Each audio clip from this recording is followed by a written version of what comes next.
It is now December 23rd, and I'm still working on Christmas presents. And of course, there's no present more important than the one I'm making for my wife. First, I do a 3D scan of that turtle. I would include more of that, but I'm still learning and I don't want to embarrass myself more than I already do. From there, I import it into Aspire. Expired. Not expired, Aspire, which is a design software that you use to cut things on the CNC, design it, make your tool paths, etc. So first thing I do is I import it as a 3D model, then get it all aligned, get the zero plane and all that correct. Bring it in, slice it, then cut out the dish to make it, it was going to be a little box to hold something. Got to spread out each individual layer. All right, that's done. Now off to the CNC. And seriously, I could watch this thing cut all day long. But while I do you know that most people wait until the very last week to buy their Christmas presents? I wonder if the numbers are the same for those that make their Christmas presents. But to be fair, I did not wait until the very last minute. I started this project back in October. Now, what it is currently doing is a large offset, which I think I had one bit in there and I said I had a different bit. So it created these patterns because I had planned on having it all open and finished on the inside.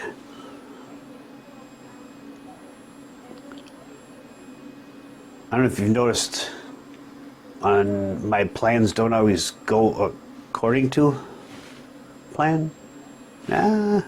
Anyways.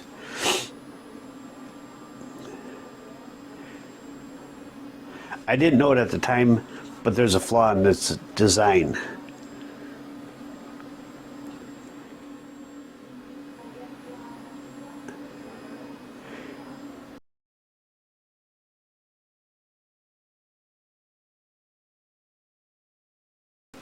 What that is how the different slices match up to the one underneath it. When pouring more epoxy on, it would just run underneath it, which I cannot tell you how many different layers of epoxy are on these things. But I need to put one more on the bottom side so when I go to put the mold release on there, it'll have something smooth to stick to, and hopefully this will be the last coat I put on the inside or the bottom side. Once that's dry, then do the mold release. And then after that, mix up some Bondo and put it all around the rim, and then put the two pieces together and let it set up.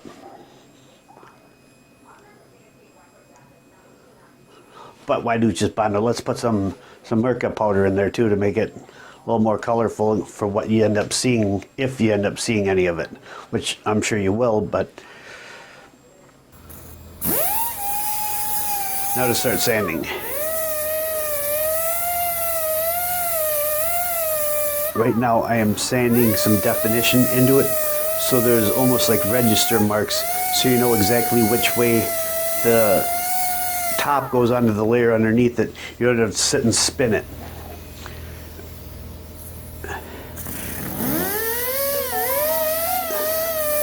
At this point, I'm really questioning the viability of this project because of the way the epoxy layers, or the epoxy runs underneath it. I don't know how I'll ever be able to achieve what I'm hoping for, which is a flawless flow in between each individual layer and still have them opening up. Because once they're all put together like this, then you got to break them open again. Even with the mold release, it still isn't a smooth, crisp line like I would want. Really questioning how I'm going to make this something I want to give to my wife as a gift. Or at this point, what to do with it at all.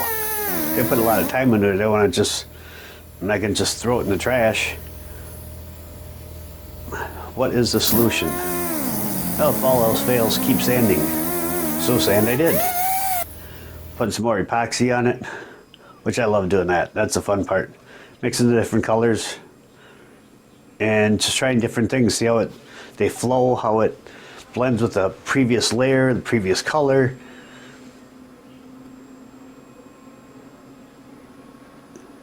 But knowing I'm gonna have to break them open and some of it will probably chip off, it's frustrating. Still, I don't know what the answer is. Oh yeah, spoiler alert, it's not done in time for Christmas. But Valentine's Day is coming up. And in fact, at the time of recording this, it's just 2 days away. Maybe I should start working on it now again and have it done for Valentine's Day. But what can I make out of it? Check in on the next video to see what I come up with. Thanks for watching. Please like and subscribe.